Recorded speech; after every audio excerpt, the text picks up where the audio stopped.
Live from downtown Detroit, home of WDIV and Click on Detroit, Local 4 News at 5 starts now. Keep your mask at the ready. Even though the Michigan Supreme Court shot down Governor Whitmer's executive orders, tonight the state health department rolling out all sorts of new COVID regulations. We'll explain. They're members of the Wolverine Watchmen group now charged with terrorism. Tonight, inside this organization, and also new information about their plans. Another suspect is formally charged in the domestic terrorism plot involving Governor Whitmer, and we're getting a new look at how the FBI rolled into some unsuspecting communities to round up the suspects. Topping our news at 5, the latest developments in the alleged plot to kidnap Governor Whitmer. 13 people are facing charges now, and one of them, Sean Fix, faced a judge via video today from the Antrim County Jail. Fix is 38 years old and from Belleville. He's charged with providing support for terrorist acts and carrying a gun during the commission of a felony. He has pleaded not guilty. Meanwhile, we're getting new insight into how the FBI and others located and arrested 13 suspects. Local 4 defender Sean Lay is live with that, plus new information on one defendant's background. Sean, good evening. Kimberly, good evening to you. Eye-opening information that Governor Whitmer's life here was very much in danger, according to the FBI. And one man from right from Metro Detroit, the FBI says, was in the middle of it all. New video obtained by the Local 4 defenders shows the FBI rolling down Beach Drive near Lake Orion. Look again. SUVs led by an armored vehicle. Beach Drive off of Tommy's Lake. Neighborhoods don't get more quiet than this. Right here on Beach Drive. Nothing happens on Beach Drive. But neighbor John Carson says when the FBI raided the home of Daniel Harris, a big-time operation was unfolding. The FBI using protective tactics. Agents so very concerned about Harris, who they believe is an alleged domestic terrorist. Boom, a flashbang grenade. A woman at the Harris home did not come to the door, but now we know that the FBI says Daniel Harris was one of the men at the center of the plot to kidnap and kill Governor Whitmer. We're told Harris has a wife and kids, but agents say he spent the last several months away from home. The feds say planning and training to kidnap the governor or shoot her dead. Many of the plans caught on tape by an informant. The federal complaint says Harris allegedly told the other 5, quote, have one person go to her house, knock on the door, and when she answers, just cap her. Harris, the feds say, even hosted a meeting with the others at his home, a stone's throw away from Great Lakes Crossing. It's just unimaginable that anything like that could happen here. And happening right next door, with meetings going down right next door. In court documents, the FBI says Harris suggested going to the governor's house to allegedly shoot her, or lying in wait outside the State House to try to get a shot off at her as she arrived for work. At 6 o'clock, a local expert says a lot of this likely started with radicalization online as soon as COVID shutdown began. We're live tonight. Sean Lay, Local 4 Defenders. All right, Sean. Well, the threats on the governor have many investigating the group behind the plan to attack. People are familiar with the group calling themselves the Michigan Militia, but the defendants you see here are linked to a newer group with a more focused and sinister plan. Hank Winchester joins us now with more on the Wolverine Watchmen. Hank. And Jason, the plan here apparently to overthrow the government, to get the governor, to kidnap her. The idea here is that the Watchmen, not unlike many other domestic terrorist organizations and groups, they were very focused, they had a plan, and they were ready to roll. They're out there, hidden, working in secret to formulate plans like the one to take down Governor Whitmer. And investigators say this group is called the Wolverine Watchmen, a name many of us heard for the first time yesterday. Linked to the militia group Wolverine Watchmen and associates of Wolverine Watchmen. For years, we've heard about the Michigan Militia, their ties to domestic terror organizations, their plans and their secret training drills in northern Michigan. The Watchmen have militia ties, but allegedly formed recently, angered about the governor's shutdown of the state during the COVID-19 pandemic. They saw that as such a government overreach, that it was such an infringement for them on individual liberties, something that might have been a slippery slope leading to other kinds of orders that they didn't support or didn't want to follow, that they felt an urgent need to try to do something about that. The Watchmen, like some domestic terrorist organizations, allegedly like to recruit in person and may have used events like this one at the Capitol to increase numbers. Most of them don't hold active recruitment efforts, that instead it's other people who largely agree with their ideology feeling spurred into action. The Boogaloo movement, another gaining national attention, has ties to some of those charged yesterday. It's also allegedly focused on eradicating the government and killing law enforcement officers.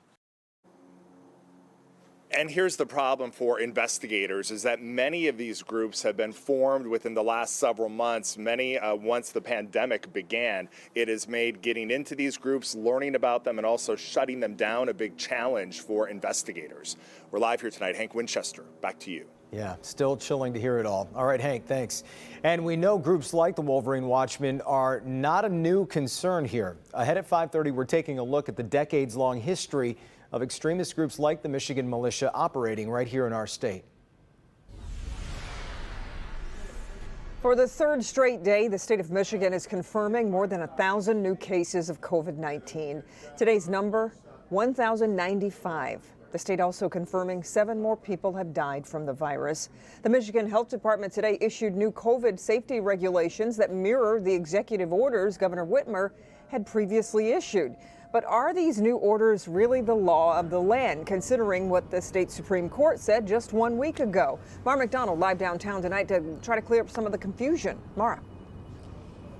Kimberly, let me explain for everybody. When the Michigan Supreme Court threw out Governor Whitmer's COVID executive orders, they weren't talking about the content of those orders. That's number one. They were talking about the law she was using to churn them out without legislative approval.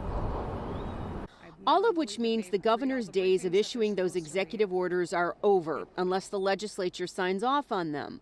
But, and it's a big but, health departments have sweeping powers during pandemics, which is why the Michigan Department of Health and Human Services can issue orders. Can they duplicate the governor's? For most of them, yes, but not all.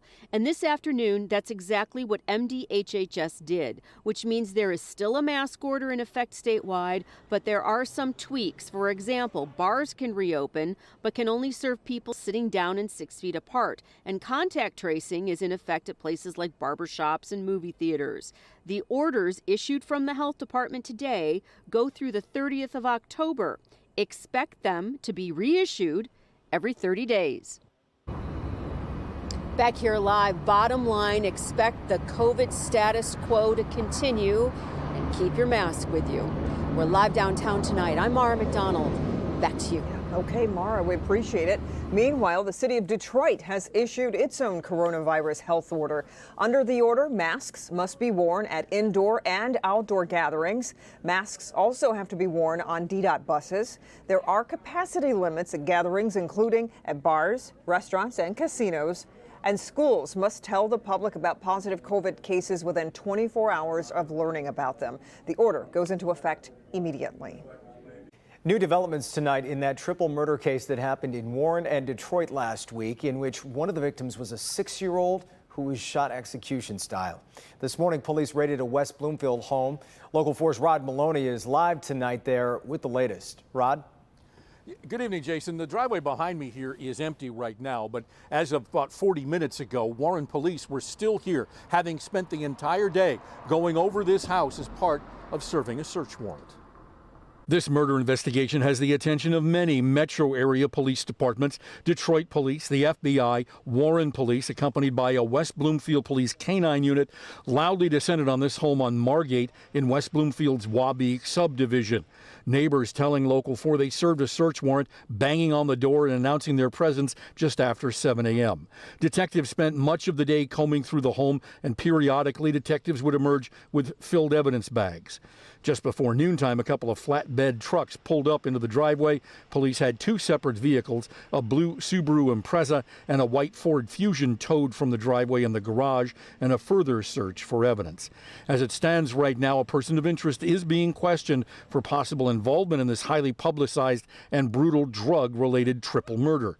6-year-old Tyree Moore and his father's 28-year-old girlfriend, Isis Rimson, reportedly marched into the basement of a home at 9 Mile and DeQuinder last week in Warren, shot shot execution style.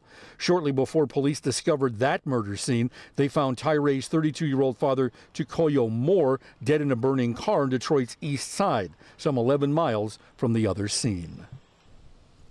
Now, I want to be clear here. The person of interest that is being questioned has not been arrested. It's been a long questioning session. The residents in the area here say that they saw the man being put in the car and driven down to the police station. But again, there are no arrests in this case. Back to you.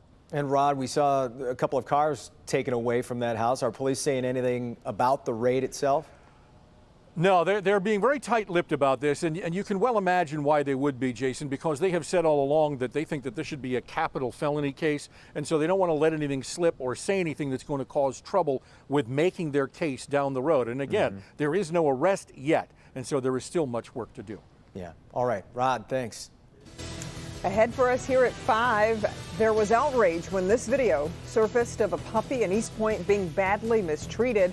A local prosecutor decided against issuing charges, but there are new developments in this case. Plus, here's Ben. Jason and Kim, we have temperatures in some spots in the 80s right now. We will see another warm day tomorrow, but the big story remains Delta as the eye wall of that storm is hitting the Louisiana coastline. We'll look at it with a 5 p.m. advisory next. President Trump, anxious to get back out on the campaign trail, has a change of plans. I'm Susan McGinnis in Washington. I'll have that story coming up.